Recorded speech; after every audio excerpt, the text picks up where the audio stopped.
1. I had to admit, he was a handsome thief. Tall with wavy brown hair, sun-kissed skin, and mysterious eyes. He moved lithely, his steps and grace as refined as a noble's. And yet, he was just a thief. Low class, sporting 2-day stubble, dressed in battered trousers and coat, his once white shirt yellowed from use.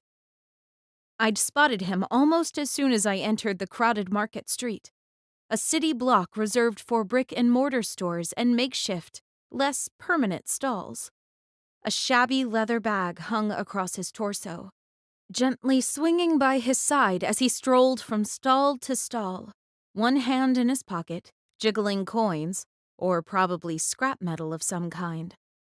He wanted to appear as if he had money to purchase goods, but I doubted it. "What do you think of these, Bianca?" Talisa, my beloved lady help, asked from the side. Her question buzzed in my ear, but I was too intent on the thief to pay her any mind. "What now?" Talisa asked in frustration. "Oh, him again?" she added as she spotted the rogue. Talisa had been with my family since I was 12. Papa had brought her from one of the poorer areas of the city to be my companion after Mama died. Talisa had also lost her mother, and after that, her father hadn't known what to do with her. Pawning her off to a city lord had been an easy way out. He was probably a drunk. I bet he was a drunk. Talisa never talked about her life with him. It must have been hideous. She'd been 15 at the time. Now she was 22 and fond of disapproving of everything I did. "Stop staring at him, Bianca." Talisa pulled on my arm and forced me to face the stall. "Look at these apples instead." She picked up a bright red piece of fruit and pressed it into my hand. I rolled my eyes.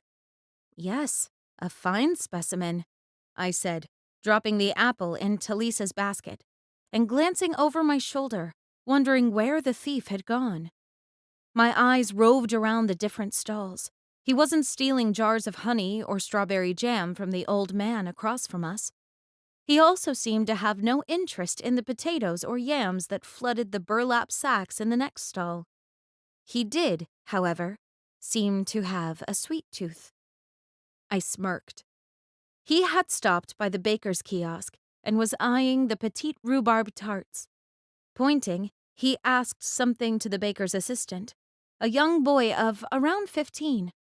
The boy held 5 fingers up, the price of the tarts, which was clearly written on a small sign next to them. The thief asked for the price of the rolls next, which everyone knew to be 1 check. The young boy was polite, though, and turned to answer him. While he did so, the thief surreptitiously snatched 2 tarts and slipped them into his leather bag. A little gasp escaped me. He'd been so quick. A sleight of hand that had probably taken him years to perfect. "I was right," I whispered in Talisa's ear as she paid the vendor for the apples. "He is a thief. He snatched 2 tarts." Talisa whirled and pulled on the sleeve of my red dress. "Hush, Bianca. You don't want to get involved. It's nothing new. Goes on every day, I'm sure." "But the poor assistant," I protested. "He will be in trouble with his master when he doesn't produce the exact amount of money for the goods he was supposed to sell." "Well," Talisa said, giving me a raised eyebrow. "if you're so worried about it, why don't you pay the boy for the stolen tarts?" She flipped a hand dismissively and moved on to the flower stall. "That's an idea," I murmured to myself, hurrying toward the baker's kiosk. I pushed past a few ladies and their helpers, my dress rustling as I walked, and caught up with the thief before he moved on to his next target. "Excuse me," I said, tapping him on the shoulder. The thief's head snapped back, and for an instant, he looked like he was going to run for his life. When he saw me, however, he seemed to relax. "Yes, milady?" He smiled and inclined his head. I was dazzled for a moment.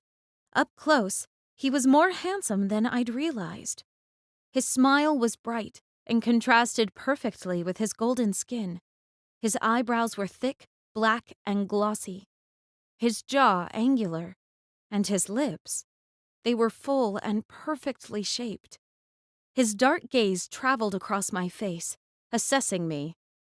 As he regarded me, his smile deepened. Something sparked between us. It was unmistakable. Heat crept slowly up my neck, and in that instant I was very glad for my tanned skin. It wasn't as deep and rich as the thief's. I didn't spend as much time outside as he probably did. But it did well to cover untimely blushes, something that made Talisa very jealous. Her skin was white as porcelain, and invariably gave her away when she was embarrassed. "How can I help you, milady?" the thief asked once more when I didn't answer. His voice sounded a bit less confident than before, as if he'd also felt the spark. Straightening to my full height, I took a deep breath and commanded my emotions. This wasn't the first handsome young man I'd ever encountered, and the ones I met at fancy balls every week were much cleaner and better dressed. "I have a simple request," I said, glad that my tone sounded firmer than his had. "And what, pray tell, is milady's request?" His voice was steady this time, and accompanied by a wink so fast that I almost missed it. I paused, taken aback. The gall of him! How dare he wink at me? He was a thief, and I was a lady. Jutting out my hip, I put out my closed fist. He stared at it and frowned. "Take this," I ordered, lifting my chin and setting my mouth into a thin line. My stern posture worked. Immediately he obeyed me, extending out a hand and placing it underneath mine. I dropped 10 checks on his large palm. "Pay the boy for the tarts you stole." For the most part, his face remained steady, but a slight twitch of his eyebrows gave away the fact that I had quite surprised him. He'd thought no one had seen him. He thought he was good at thieving, but I'd just proven otherwise. His dark eyes dropped to the 2 black coins in his hand, then returned to my face. He stared into me and held my gaze, saying nothing. I stood my ground, but sitting in the middle of the market, exchanging an intense gaze with a thief, was unbecoming of a lady. "The boy is likely an apprentice, thief," I said, because the silence got the best of me. "And when he gets back, he'll have to explain to his master why he's short on change. It will, without a doubt, cost him his post, his livelihood." He narrowed his eyes at me. "And you care about that?" I narrowed my eyes back. I wasn't stupid. This was a trick question. If I said I cared, he would condemn me for being better off than the boy. And if I said I didn't care, he would probably smirk. "I care not to have thieves wandering about Acedrex, my city. And I'm sure the White Queen and Black King don't either," I said. Since no one dared defy the 2 powerful vampires, Acedrex's monarchs kept the city safe and in immaculate order. In spite of the most unsavory aspects of their rule, we had peace, unlike other neighboring lands. This market was on a white square of the city, therefore ruled by Queen Lovina and kept safe by her sentries. The entire city was divided into 64 alternating black and white sections, like a chessboard, like the silly game our whole existence was modeled after. White sections were controlled by the queen, and black ones by the king. It had been so since the original vampire queen and king had replaced human monarchs centuries ago. History taught us that there had been tremendous hate between them, but unable to defeat each other due to their perfectly matched strengths, they had played a game of chess to decide the best way to rule Acedrex, thus affecting the fate of generations to come. The thief snorted.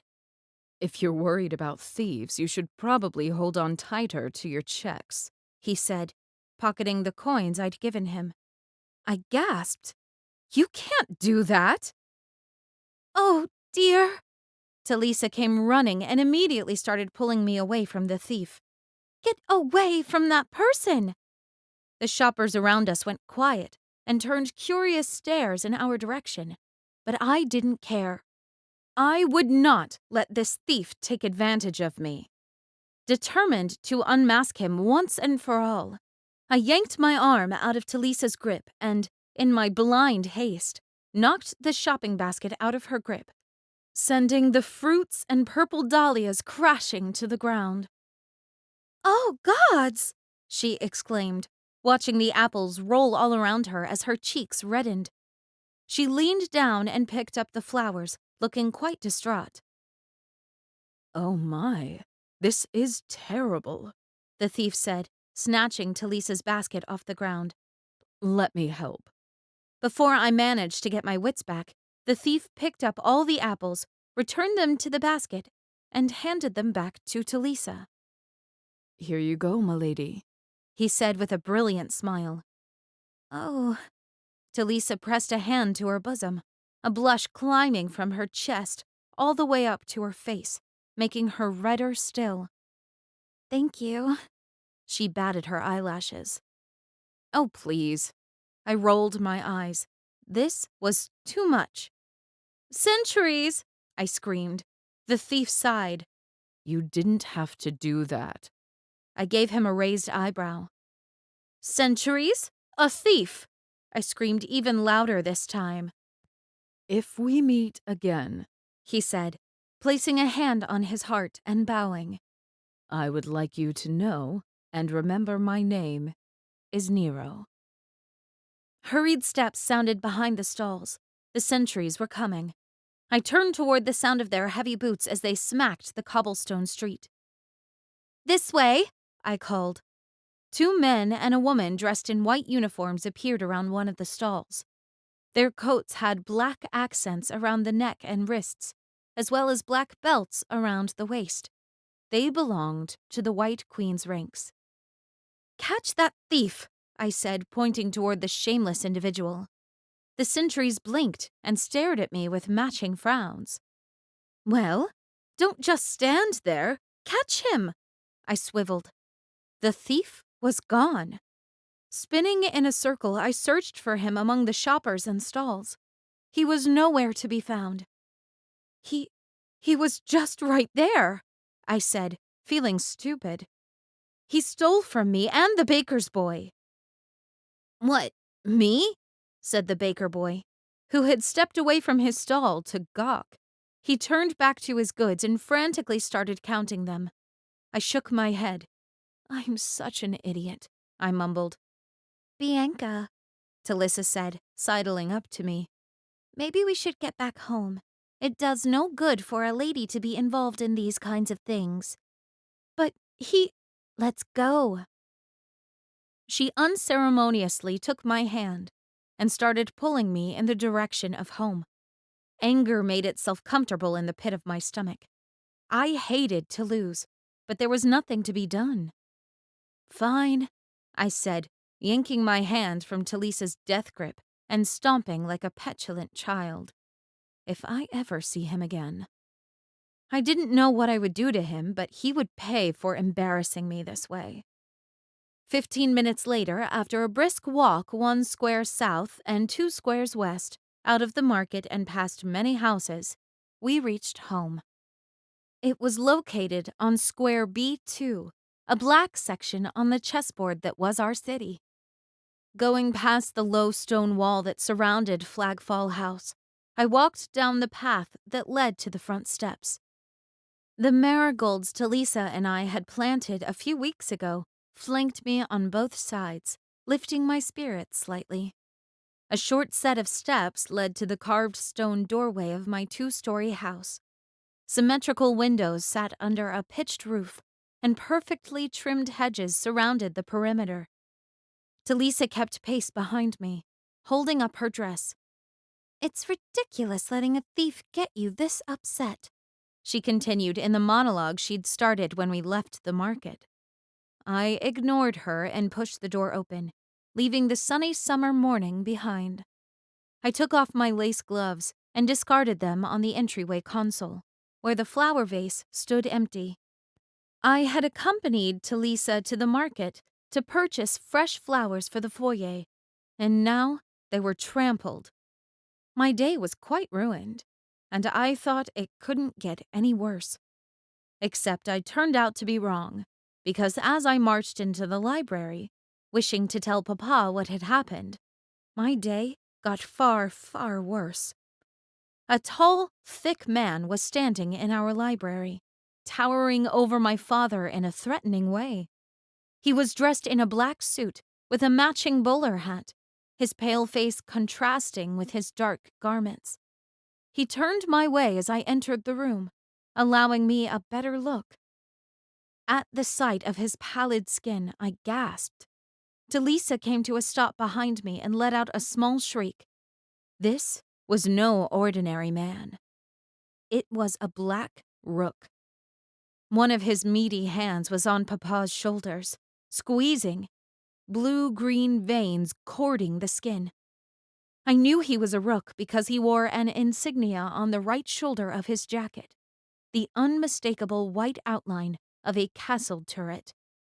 My heart hammered for Papa's safety. Rooks were the queen and king's thugs. They did their dirty work. What could one of them possibly want with my father?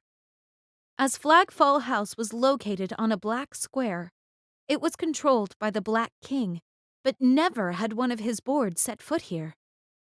Through the knot that had immediately formed in my throat, I managed to ask, "Papa, is something the matter?"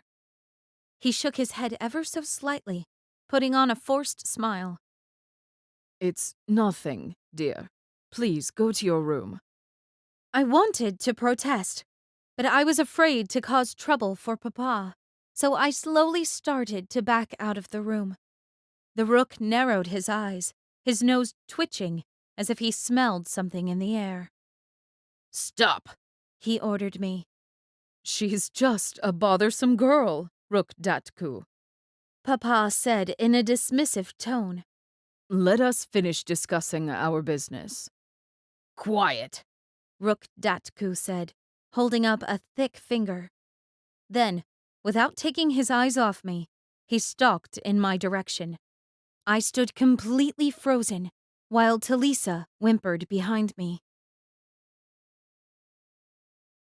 You can listen to the rest of the book in the Tempt Romance audiobooks app, available on the App Store and Google Play. The link to the book is in the description. Discover even more bestsellers and exclusive stories updated weekly, only in Tempt Romance audiobooks.